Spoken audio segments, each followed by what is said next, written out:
Welcome back to Good Enough Garage. On today's episode, we finally connect the third gen Prius inverter to the ZombieVerter VCU.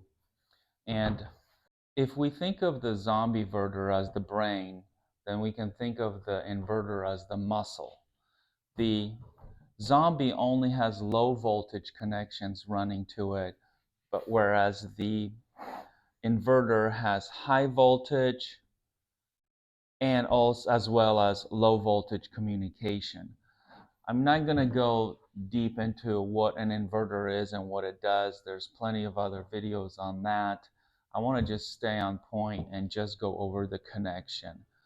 The VCU needs to connect to the inverter to send signals to it so that then the inverter can communicate with the motor and send high current to the motor to make it spin. So how do we make this connection? So when you buy your inverter, you should always get it with a pigtail. Unfortunately, these pigtails, this wire harness usually gets cut because it ends up entering a much larger harness. But this should be enough for us to make a decent connection to the VCU. And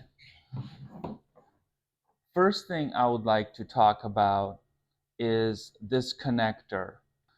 So I'll post some close-ups of this connector, but when we first look at this plug, okay, it's actually two plugs in one. So whenever I take on a project, at first when I feel overwhelmed and intimidated, I divide and conquer. And that's what I recommend we do here. So right off the bat, what we learn is that this plug is made up of two, okay? There's a little plug and then this main plug, the big one. So the little one is for our resolvers. It runs to MG1 and MG2 resolvers, and this part is just stock OEM harness that we don't have to do anything with. Hopefully your plug comes with both of these in it, and then this one we will just set aside to simplify the video and simplify what we're doing. But this one stays OEM, stays stock, and it just runs to MG1 and then MG2 resolvers. And there's a third wire that will go with it. It's for the MG2 temp sensor. But all of that will be outside of our scope. We're just going to divide and conquer and simplify. So that goes away. So now we are left with this connector, which itself is pretty intimidating. I believe it has a total of 36 pins. But if you look at the diagram that I will post, there's a lot of blanks in here. A lot of pins don't get a wire straight from the factory. So we don't use 36. Okay. Then we can further divide this connector into this part of 4, which is for power, and then the remainder. Okay.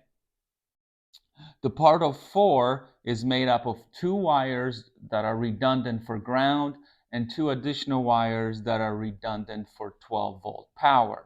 Okay, we'll go over how to wire those. But I want to focus on the main. The main thing that is being connected here is something called synchronous serial bus. That's, if we learn by comparison, then that it's synchronous serial versus, say, CAN bus. Whereas CAN bus uses 2 wires, this actually uses 8.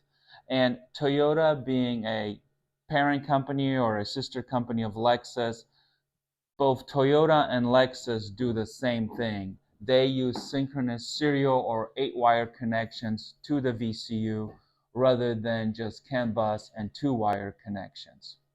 So what we are after is 4 pairs of wires. There's total of 8 wires that connected, but they come in pairs. And if we look at the end of this harness, there's 1, 2, 3, 4, 5, 6. Sort of looks like maybe 6 possible choices. I'll try to do a close-up. There's 4 that have black and white wires in them. So those are probably the ones we need. But there's 2 additional ones that kind of look like they could also contain twisted pairs. Okay guys, so 2 of the wires look like they may have twisted pairs as well. I am doing this whole thing on camera with you so you can just see how it works.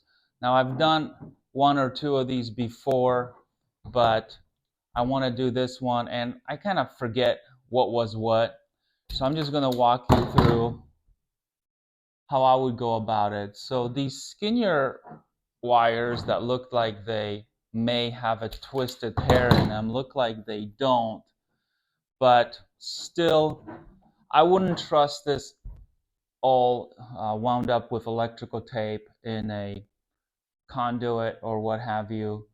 And so I'm going to completely remove all this, and I like to go right to the source. I know we can probably use a multimeter or continuity tester and find out which pins of these are these wires. If that's how you want to do it, that's fine. But I'm just going to take all this off because this shape may not lend itself to what I'm after anyway. And that way I'll know for sure when I'm yanking on a wire which one it is. And I will also try to see how hard it is to depin some of these extra wires, because although there are not 36 of them in here, there is definitely more than 8 that we need. So I'll remove those. So let's go after it. Of course, first we get these zip tie things off. And this is where just a nice pair of sharp dikes comes in handy. Wire cutters.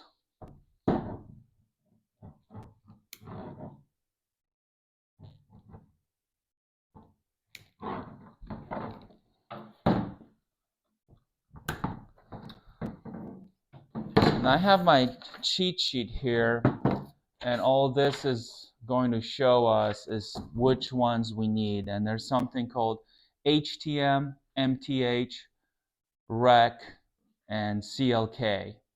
So both of those, HTM positive, negative, MTH positive, negative, REQ positive, negative, and CLK positive and negative. So do I know what these are? No. Do I care? No. This is the point. You can do an EV conversion and not know everything about everything that goes into it.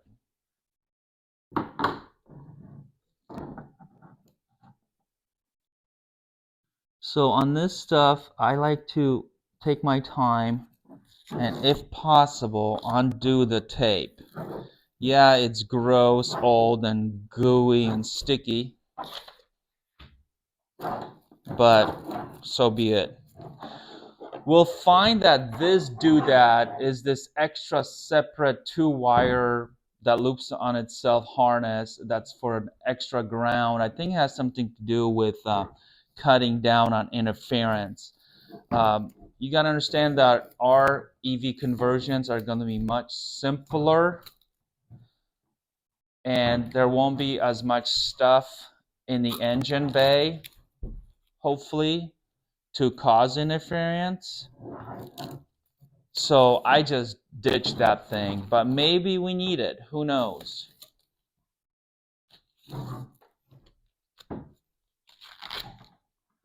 So right away, we're starting to see some more goodness here.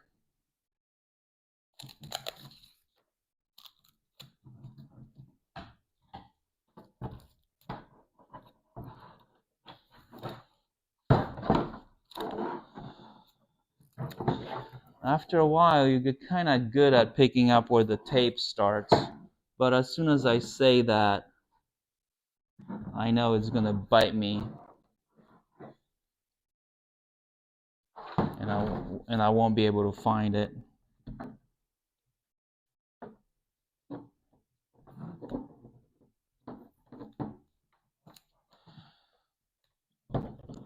So yeah, we're going to unwrap all this and then identify the 4 cables, meaning there's wires inside of them. So the four sets of pairs.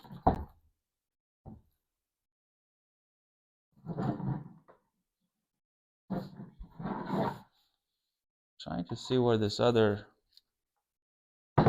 tape thing starts. Maybe it was right there all along. So here we're exposing some of looks like maybe copper shield. And I may have noticed that this may be out of like a 2011 or later Prius, whereas the 2010, the first year of the Gen 3s, didn't have this. So the engineers at Toyota may have discovered that they were dealing with some electromagnetic interference or whatever it's called. And here we are ditching it. But if you want to keep it, keep it. We're also not going to use all the wires in this harness. So there's that.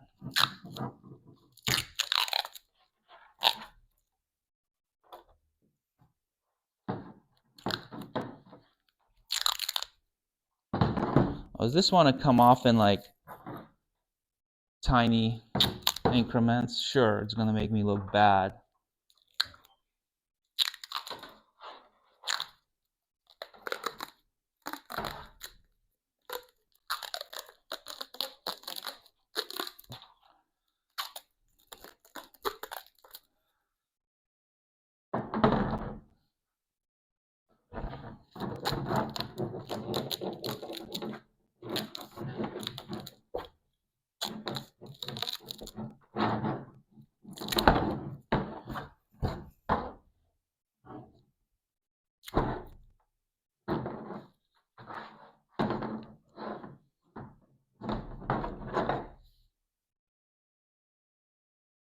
Where is it at?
So another thing is that this ran kind of along the inverter like so.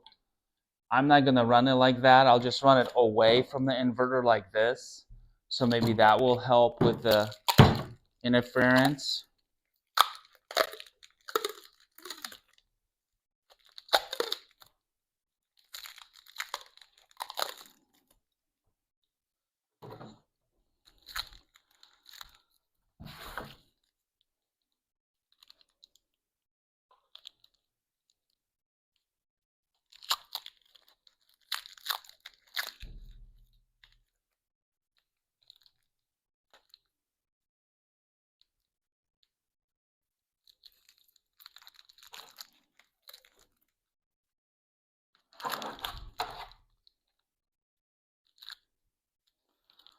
Okay, so let's see what this tape thing does.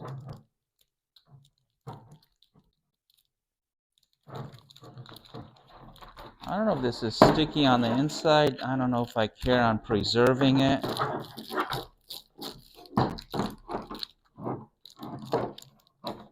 I don't think I really care.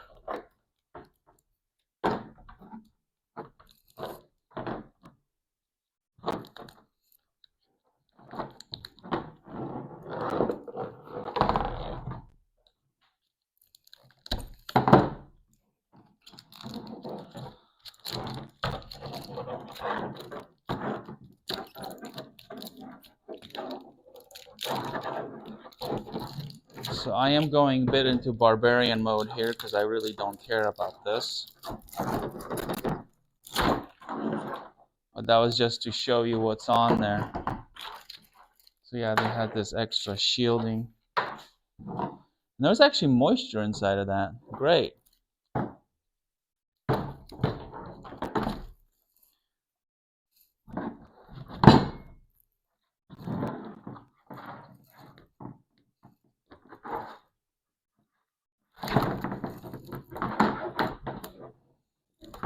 Okay, so this electrical tape is just holding that 2-wire little harness I want to point out to you that we're going to probably ditch.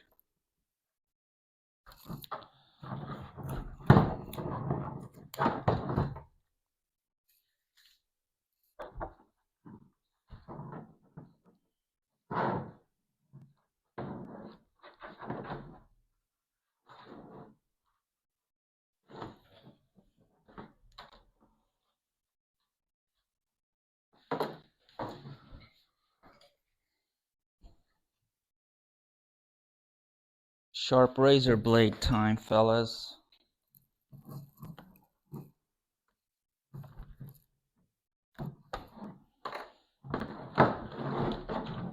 Okay, so yeah, that's all this was. It's just this kind of 2-wire pair. All right, now we continue on.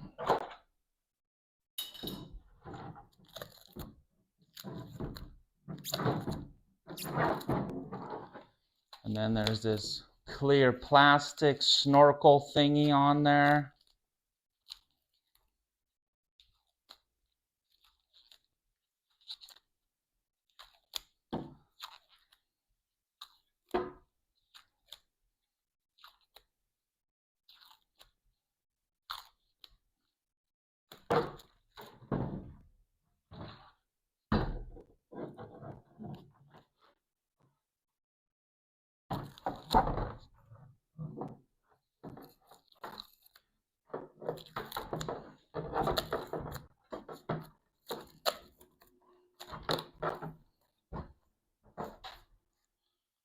Okay, so we ditch this thing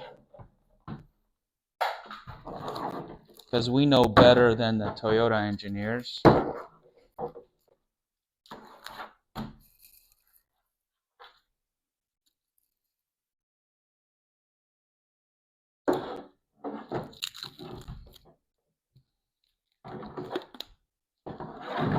Sorry about the banging. Oh, this is wet on the inside. That's not good. Wow.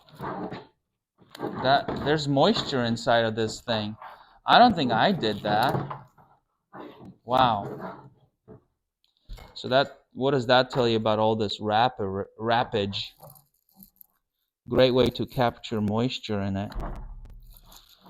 So here they're trying to cut down on the interference, and instead of causing a different problem with the moisture, capturing the moisture.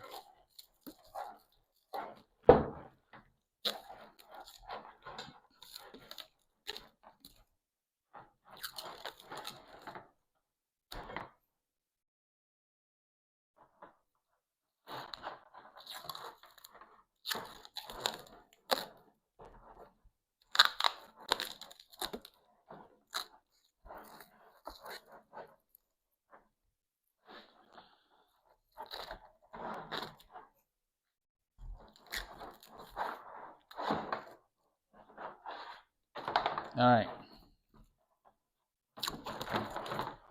Progressing along, almost there.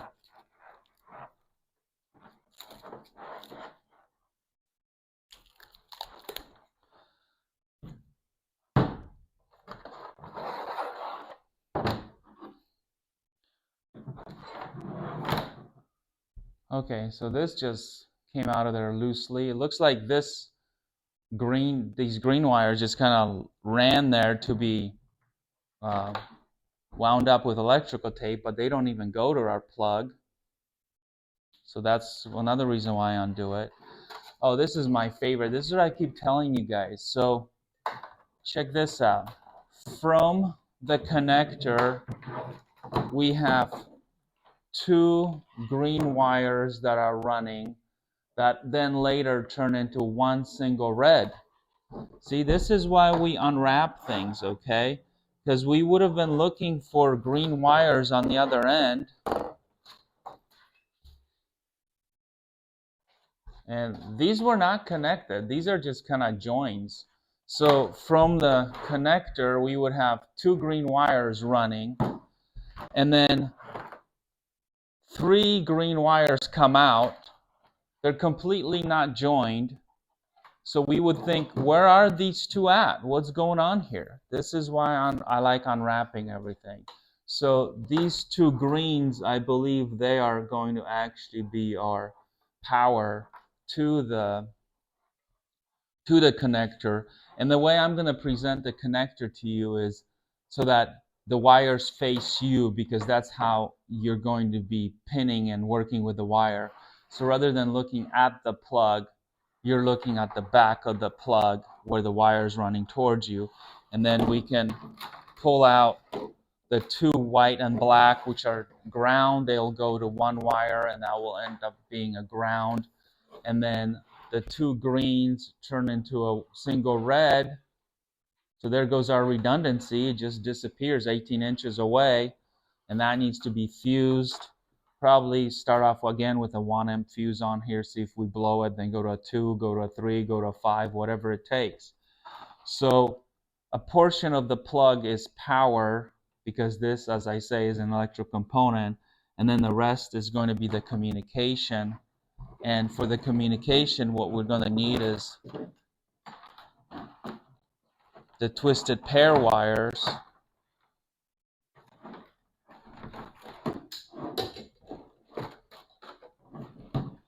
Which I'm just going by feel, like grabbing the ones that feel fat.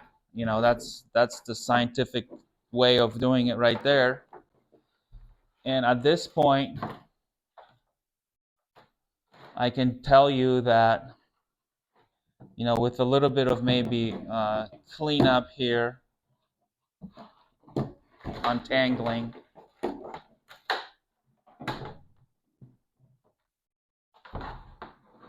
Oh, did I already grab some wrong ones? I did.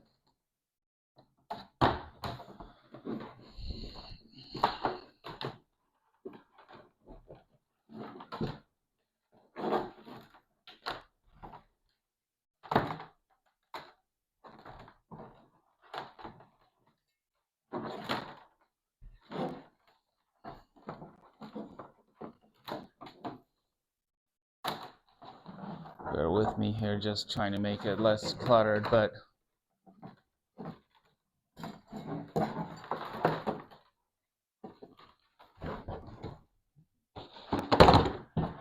okay, so we got the green to red for positive 12 volts and the two white and black for ground.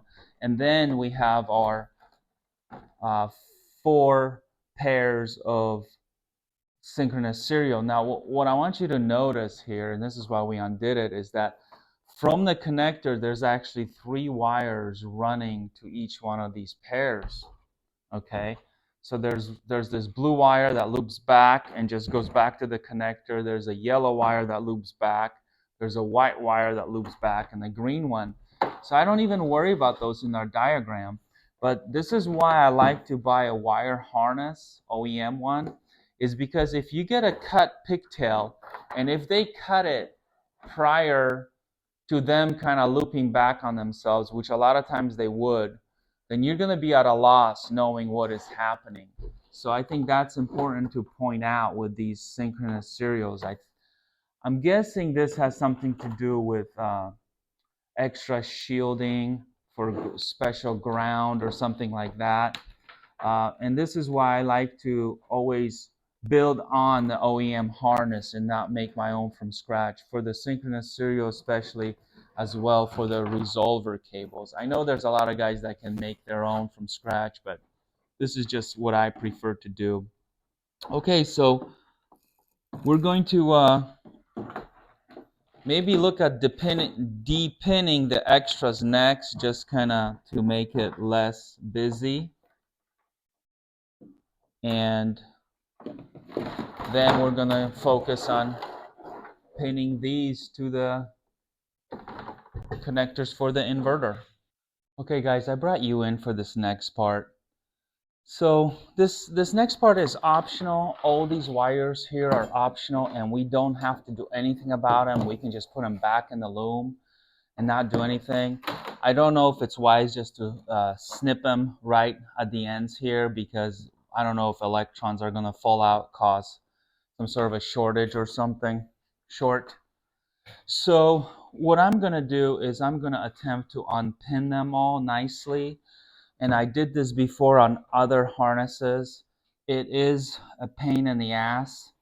I'm not sure I'm doing it right, but I will show you what I do. So we have to take this cap off, this front piece. So let me try and do that. This is plastic and I reserve the right to ruin stuff.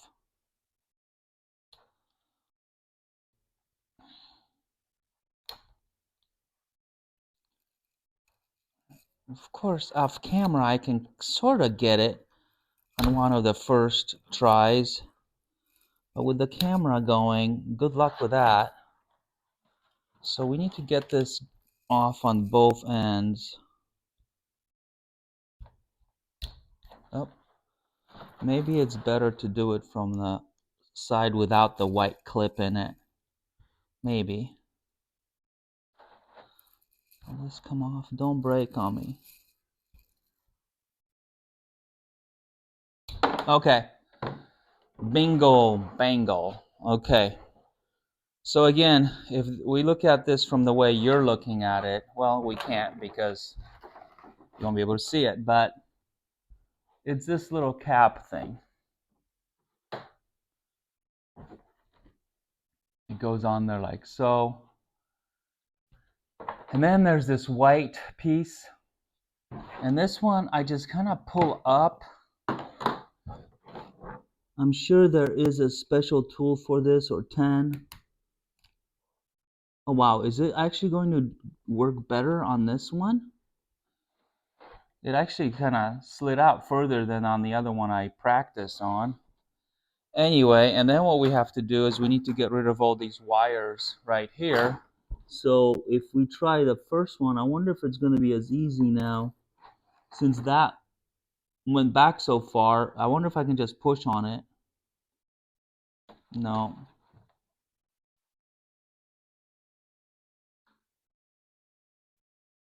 I wonder if this white piece needs to go all the way out. I'm not sure. It's pretty far out already.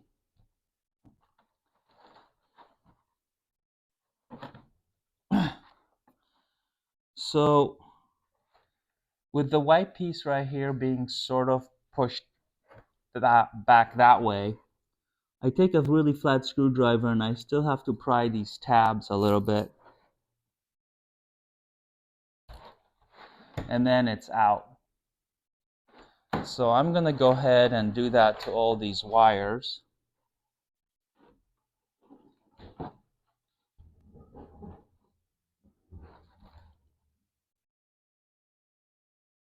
And sometimes what you want to do is you want to push the wire forward from the back.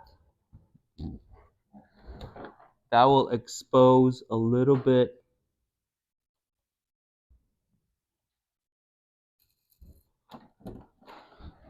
It will expose the little plastic clip below it, making it easier.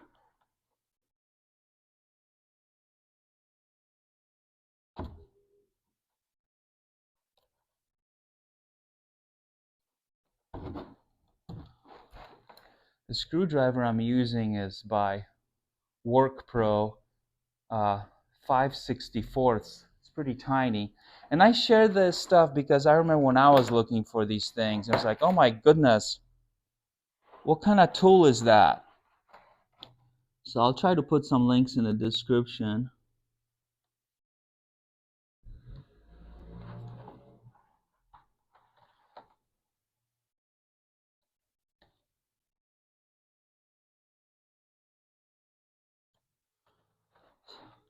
Some of this work is meticulous, but you're in control. It's as meticulous as you want it to be.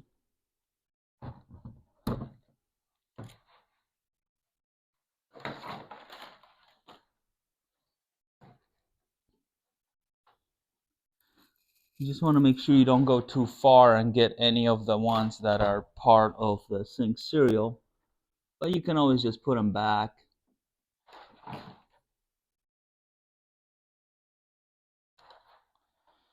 And as long as you push them forward first, that will mark which ones you're trying to pull out. And a third arm would be super handy. We all know that.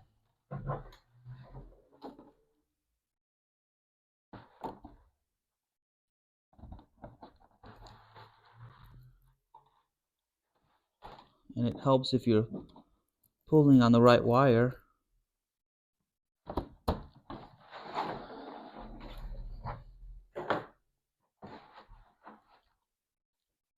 So forward, push the plastic back gently. You don't have to use a tire iron on it or on nothing, just a really tiny flat screwdriver.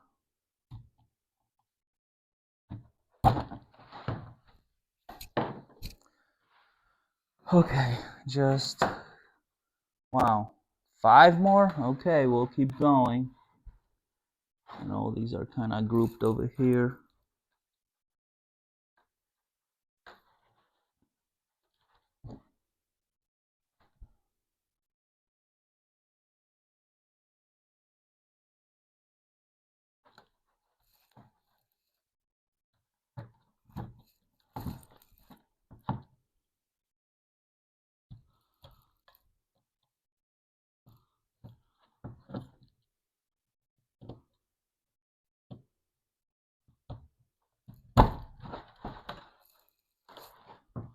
So forward, tab back, and pull.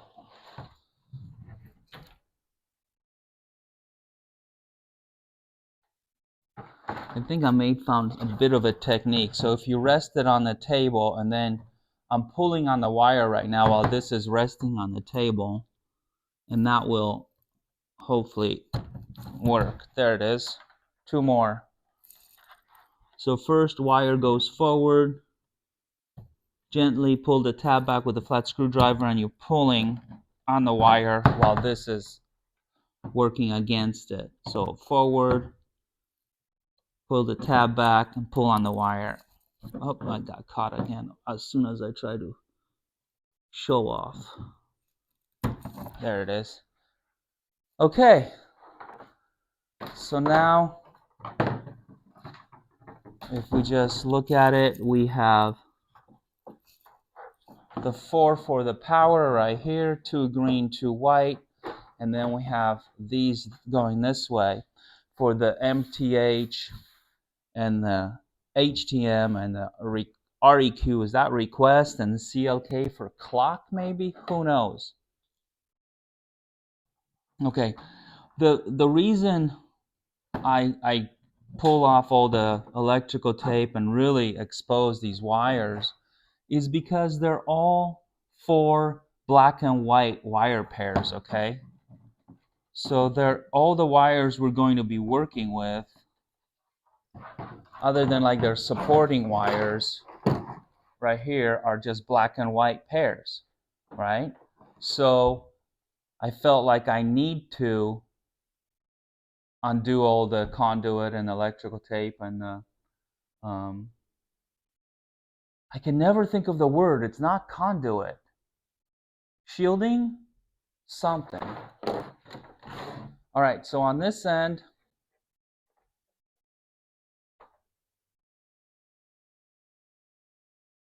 this is the end that we're going to start crimping our little doodads on.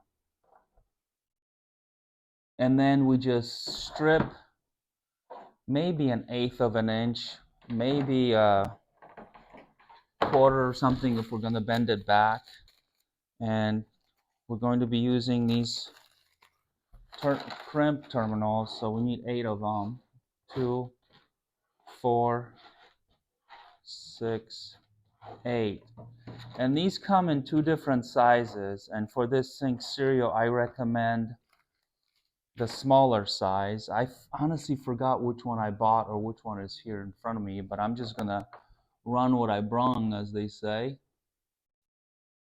And I think I may need to, I don't know if I need to expose a bit more. Interesting. To make sure that this goes on the pins.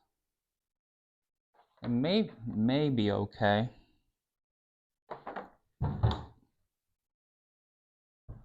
Okay, so we're gonna grab HTM, that's 8 and 18.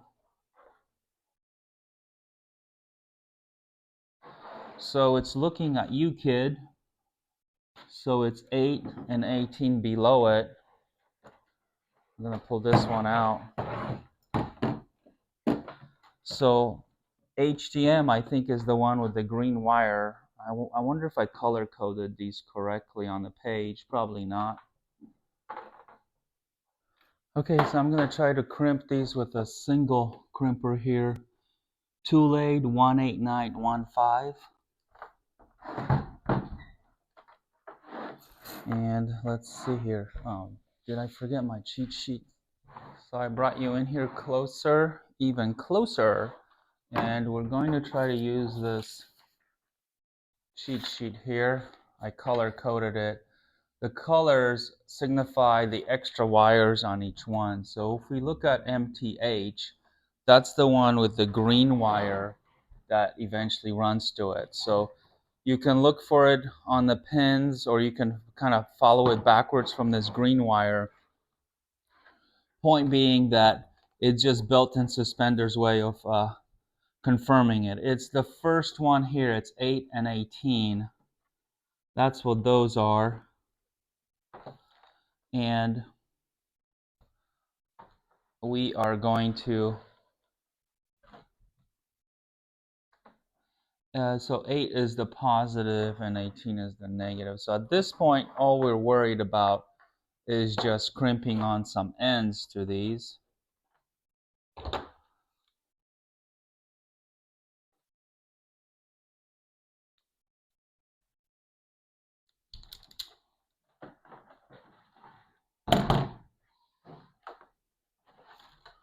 Slippery little sucker.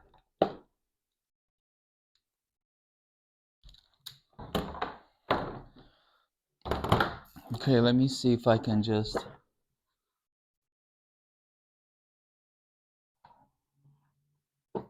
crimp these on, or will they give me some sort of trouble? These might be the kinds I need to bend back on themselves. I may have purchased the bigger ones here instead of the smaller female pins or whatever these are called, but that's okay.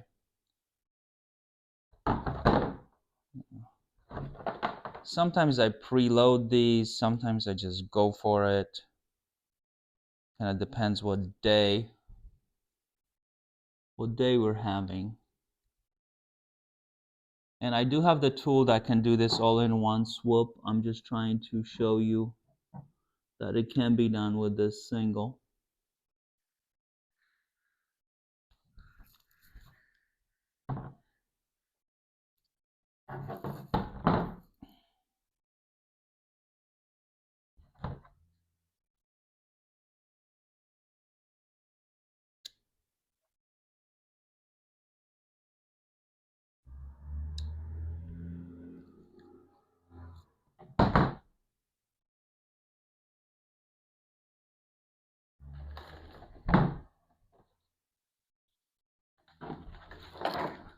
If you guys can see that crimp. Well, I'm not going to show you all the crimps, but at least I'm going to show you one maybe.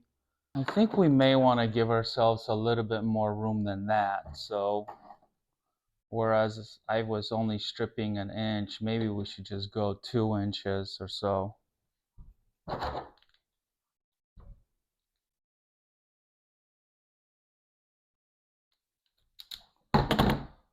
So something like this, and you'll see that this has this metal shielding, so I pull it back. I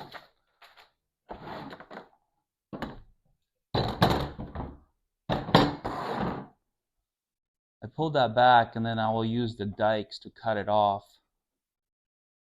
just exposing the wires, like so.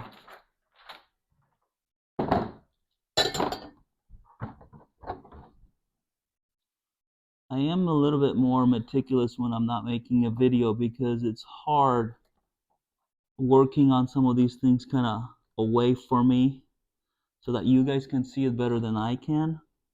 That's my excuse for a sloppy job on camera.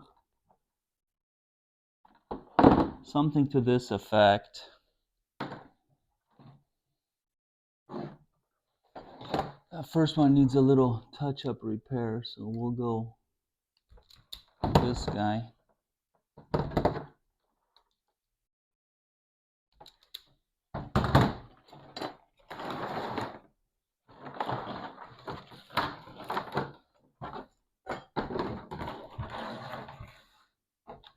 Let me get all these clippings off.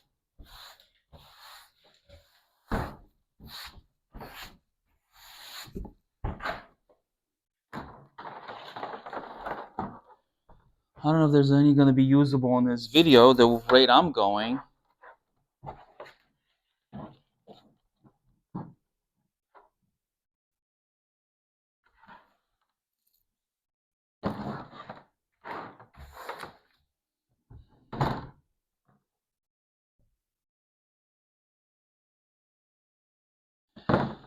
Okay, try this again.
Okay, so if we put one of these things all the way on it,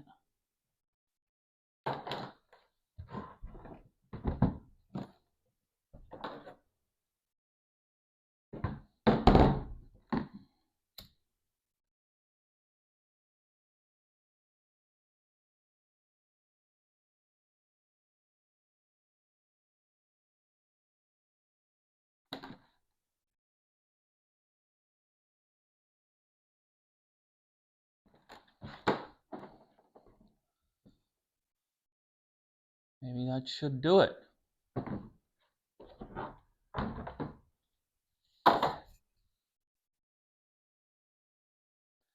Okay guys, I'm gonna do the rest off camera and come back when they're all done. Okay guys, I have crimped all 8 of these, and now I want to move on to the power and show you guys that part. Try to do everything on camera, or as much as we can, I should say.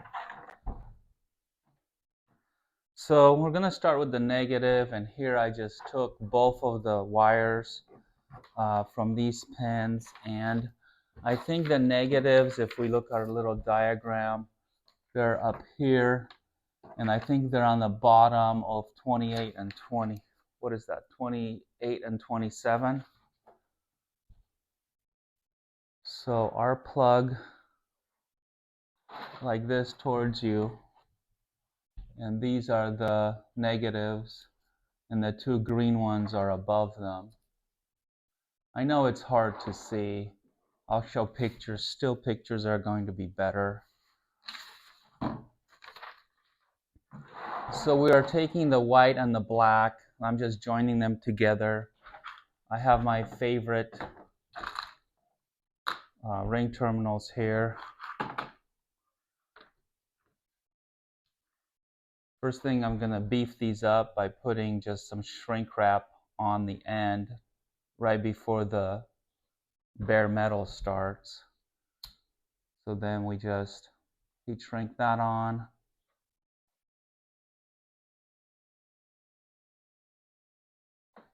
Twisting the wire if we can, and also moving the flame back and forth constantly. It's tempting to sit in one spot. Okay.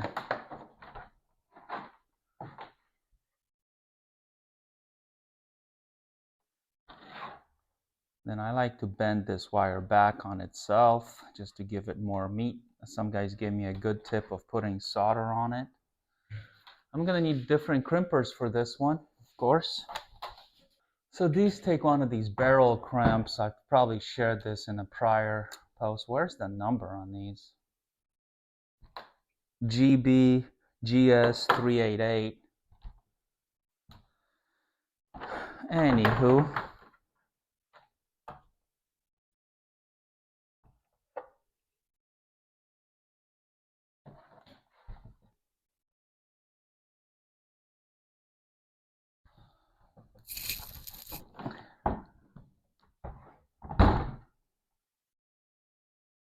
just like that.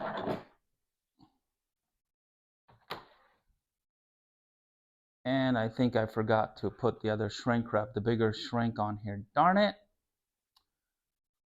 Like that's never happened to me before.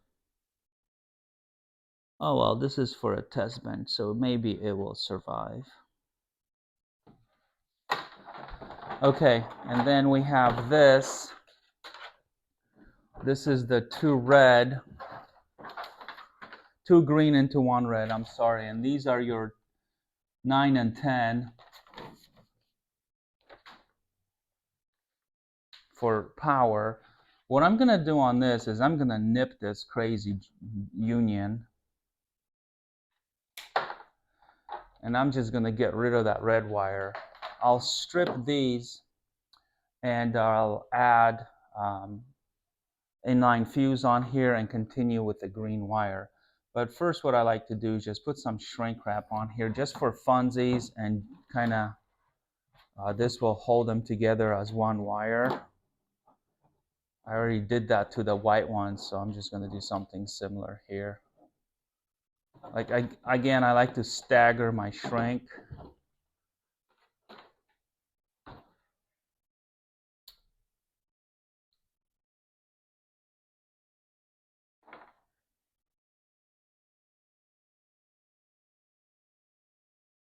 Sometimes it's kind of comical as you're trying to turn this and it's fighting you. I'm going to put another one. This part's fun, so I'm just being silly putting more of these. You don't have to. You don't have to do this. You could use electrical tape. You don't have to do anything.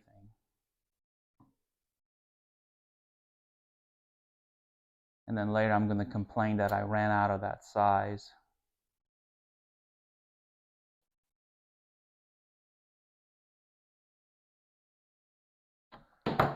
Okay, so I'm going to strip the ends.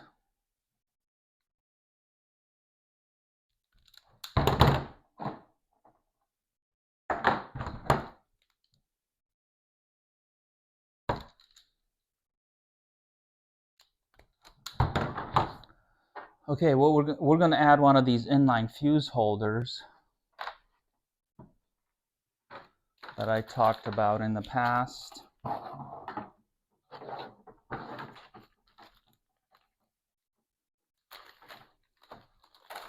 So we have to remember that there is a spring, and then there's this little thing they call a button.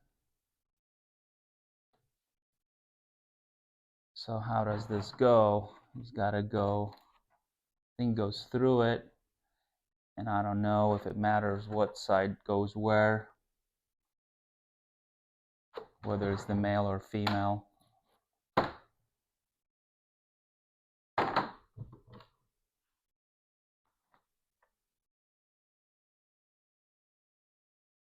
So I think this is a bit long.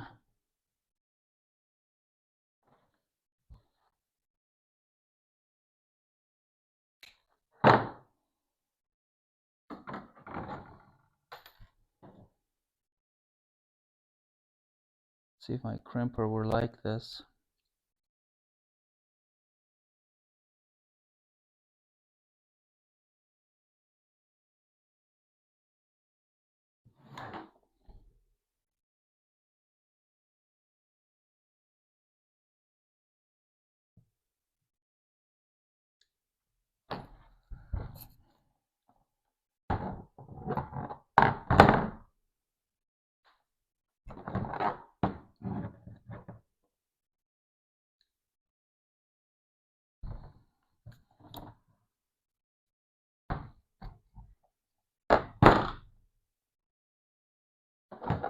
See if I can get the button a little bit tighter, one size tighter.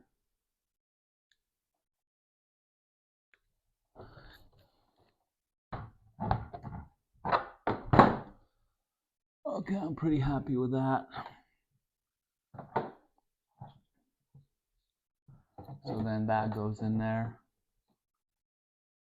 like so.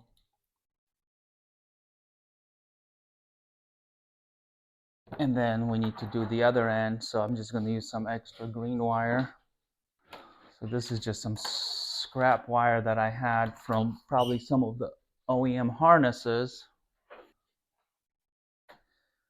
So I'm just going to measure a foot for funsies.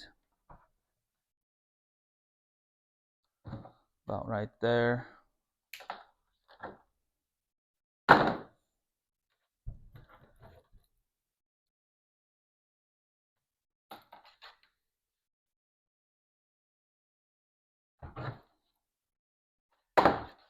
We got to put the other side of the button on this side.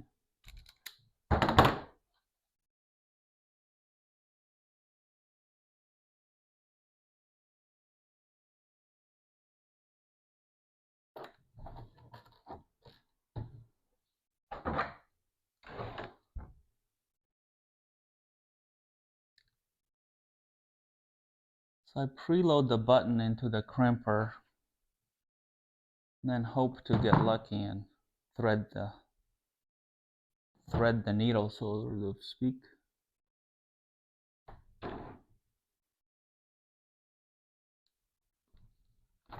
Okay.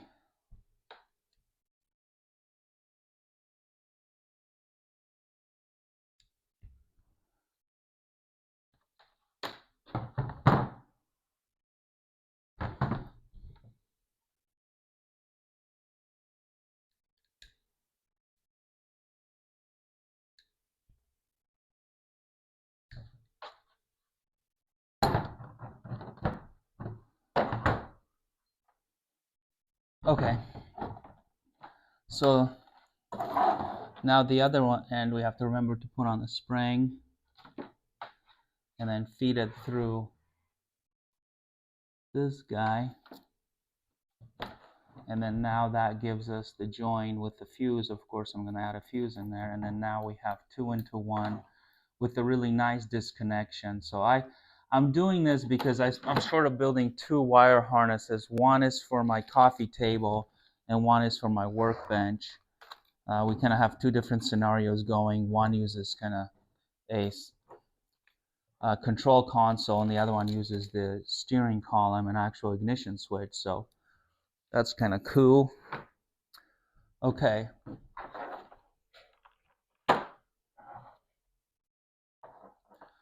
Gotta add a round terminal to this end, and this time remember to put the conduit on it first, or the heat shrink. Okay, so I'm gonna put those on.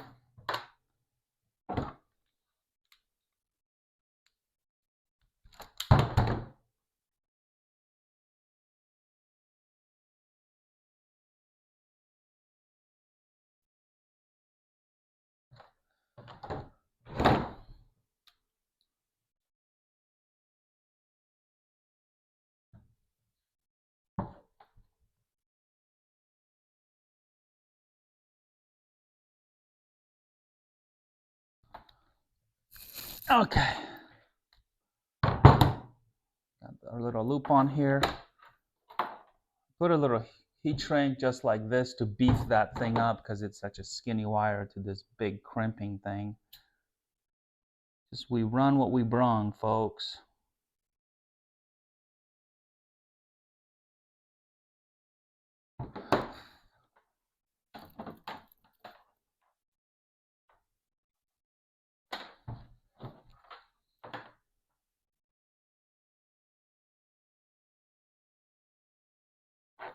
Okay, and then I'm gonna put that on. That just kind of gives it strength, as because I'm gonna unplug those and plug those in a dozen times, couple dozen times as I make different videos and just play around and test. So this just makes the wire less likely to fatigue and break off there. That's all this is.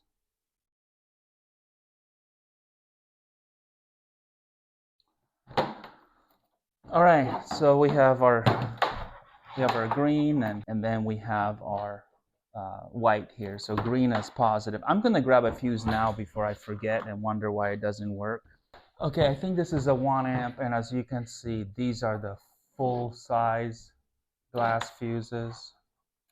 A little bit better than those tiny ones, and then this also accommodates thicker gauge, and you notice we don't have to use red wire. We can use whatever color we want. So I really like that. Okay, let me clean off this table and we're gonna make the connections next. Okay, so before I forget, I wanna put this little snippy snip back on.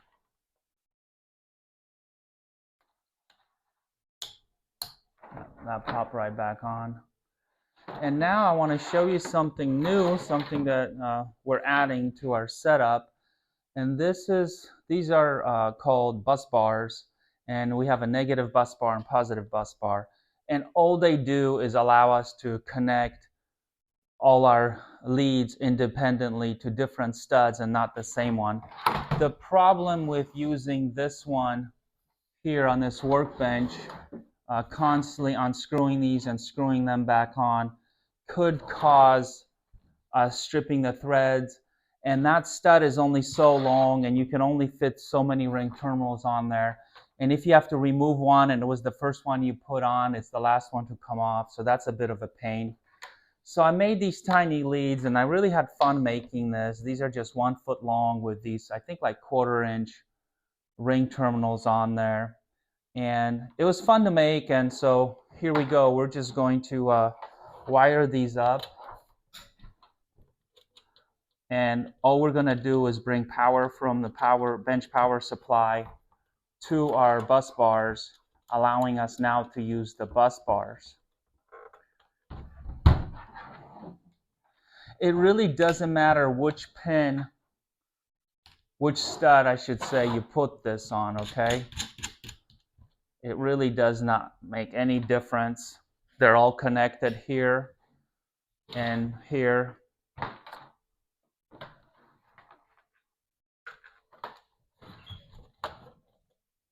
So now all we have connected to our bench power supply is one lead, and that one feeds the whole bus bar. You guys get the idea. So just like this.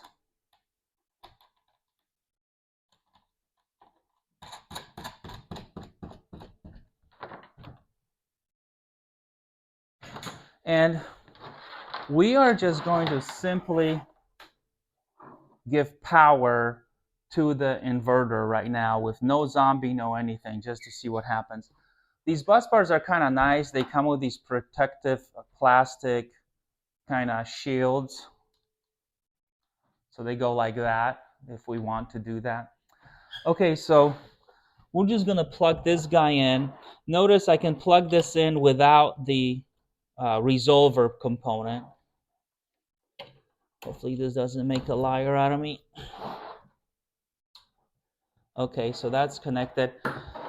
We don't care about the sync serial at the moment. All we want is our positive here. I'm just going to randomly pick the last one. Positive goes on here.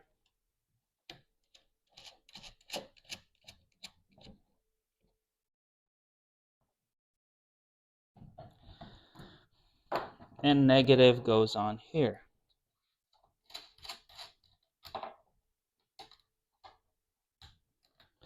You can buy these bus bars with, I think, these have 5 studs. And that was deliberate. I don't like to buy ones that have too many and then not use them. That's just not how my brain functions. So I just did this.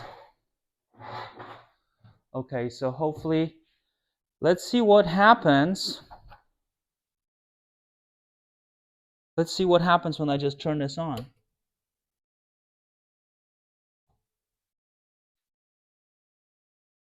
Well, nothing, and that's the point, is that without high voltage connected to the inverter, there is no whine. When we have more stuff connected to the inverter, like the battery pack, then we will see a whine coming from the inverter. But there are no LEDs, there are no nothing spins or vibrates. So I just wanted to show you that just for the sake of showing it to you.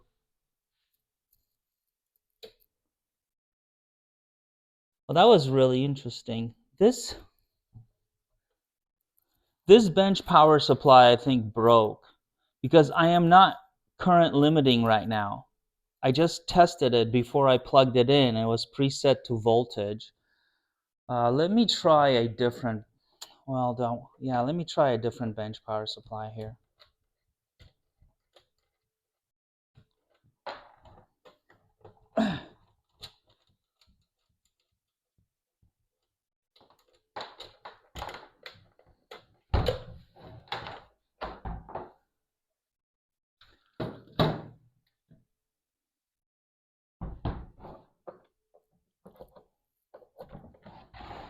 Okay, so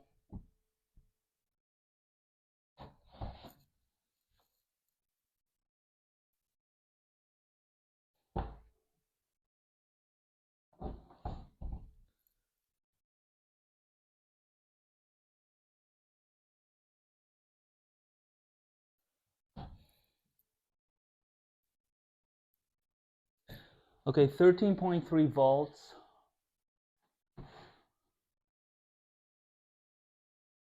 Turn this off.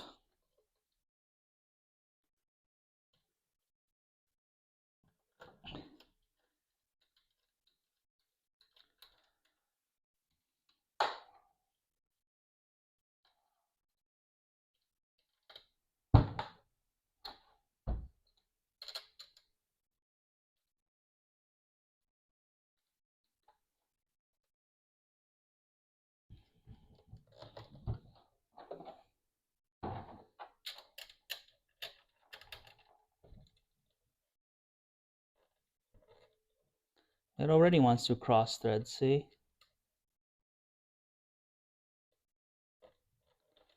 Oh, come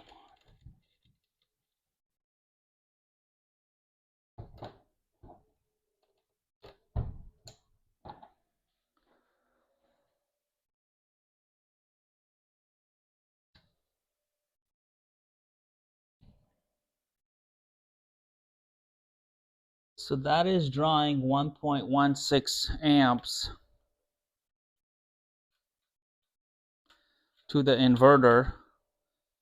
So I'm thinking I probably need to put a bigger fuse on there.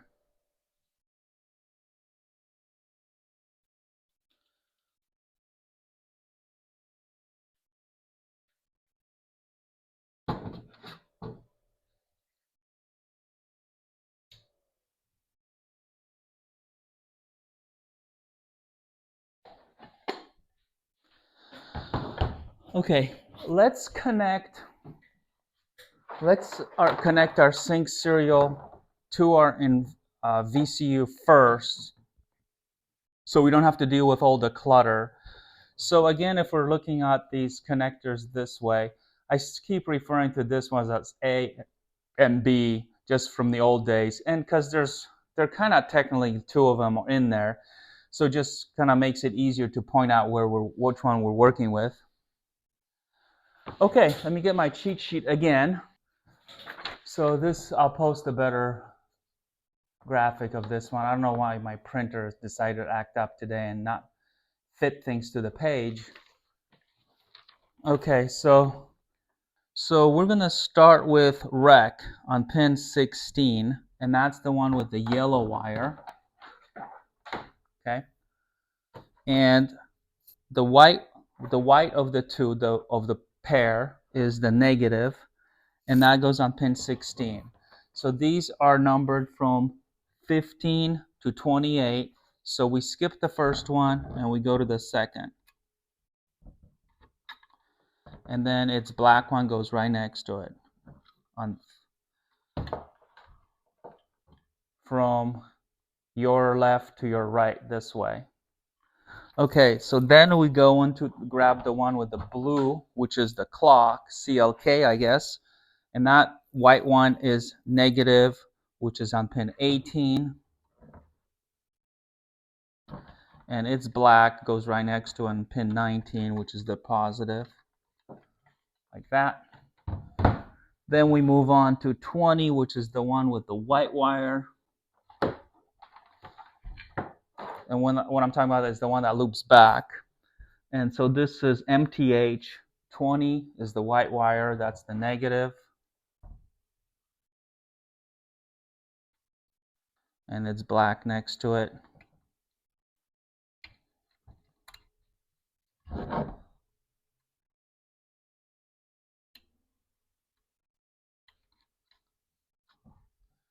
Okay.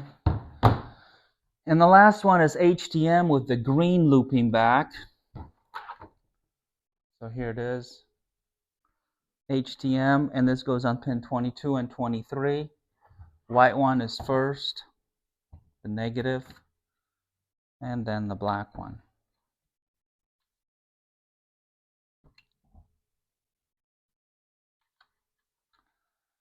And there it is. This is the most important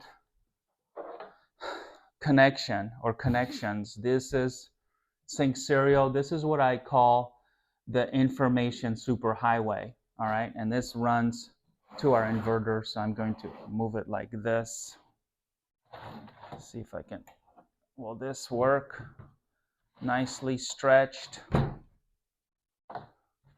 There we have it. Well, but now we need to add more wires to the zombie to see if anything happens. So let's start off by just adding permanent power, and then we're going to bring out a laptop and we're going to see if we're getting anything out of it, you know, just with permanent power supplied. So one thing about these blocks is that we don't have to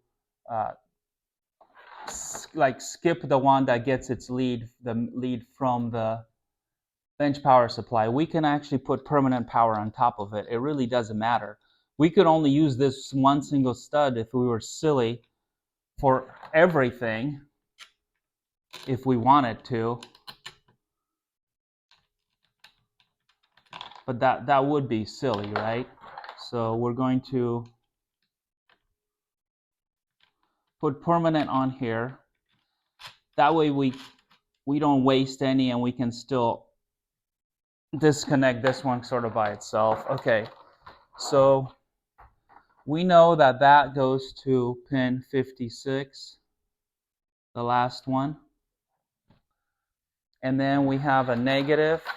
And same with the negative on here. I'm going to put the negative on the same stud that the feed comes into our bus bar, but that's okay.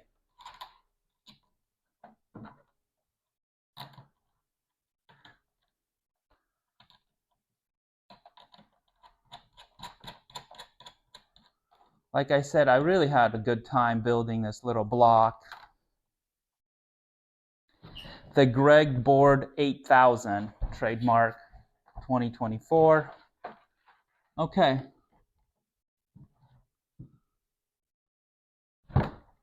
So there, let me get the laptop. Okay, lights are flashing inside the Zombotron. That's a good sign. Let's see if it advertises its network. Okay, so go to our open inverter menu for the Zombie, and I'm just curious to see if now with the inverter on, if we are getting anything under spot values. Oh, before I forget to mention this, there are uh, two different ways to wire up the inverter, and I am just doing this as a quick test. This is not the recommended way, but this is just a quick and dirty setup here where we are just automatically turning on the inverter. Normally what's going to happen is that our inverter will be powered, controlled by the VCU. The Zombie will control a relay, which in turn will power up the inverter. So there's going to be more to this video. This one here is just focused on really the pinout and how to connect the pins. But later we will actually continue on and wired it up properly to where the Zombie controls its when it's on and off. And there's a reason for that, and we'll get to it. I think we may be getting something here. Looking at this screen, I think we're now seeing INVUDC, which means inverter voltage, and I know we don't have anything hooked up to it, but we could do a little test and hook up some power. I wonder if these are also reporting something here, or if these are just default values. So TMPHS is temperature of heatsink, the heatsink being inside the inverter, and then this one, temperature M, is temperature of the motor. So we don't have a motor connected. Well, this is very interesting. I'm going to turn everything off, and then I'm going to come back in here and pay attention to these values. I'm just doing a quick and dirty check to see, do we get any feedback through the sync serial by simply powering on the inverter and having no high voltage connected to it? So let's do that.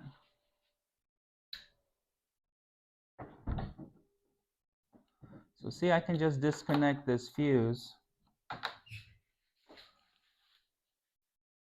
and turn this back on.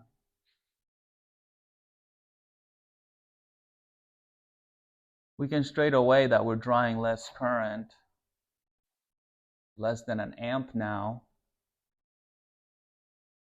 Let me see if our fairy link is back. Looks like it's back.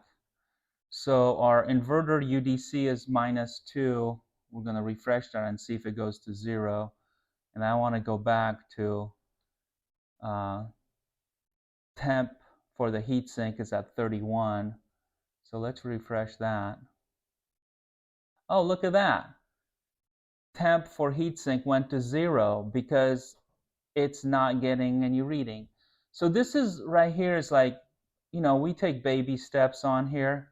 And look at that. Inverter UDC went to 0 as well. Now, it was kind of, I guess, erroneously showing us a -2, but it was like actually trying to read something or report something to us, right? So at this point, I think we are getting something through the sync serial. It's a crude test, and maybe some of you also know some other parameters that would come through that I'm missing or forgetting about.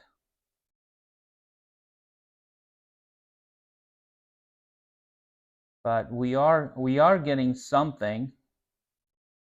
So yeah, this is very basic, but it's better than nothing. At least we have our sync serial wired up. And we can go a step further and wire up ignition on and wire up start to see if anything else happens. But for right now, I think maybe for this video, we'll stop here and do a part 2. This just being basic with some crimping torture. So thanks for watching, guys. Catch you in the next one.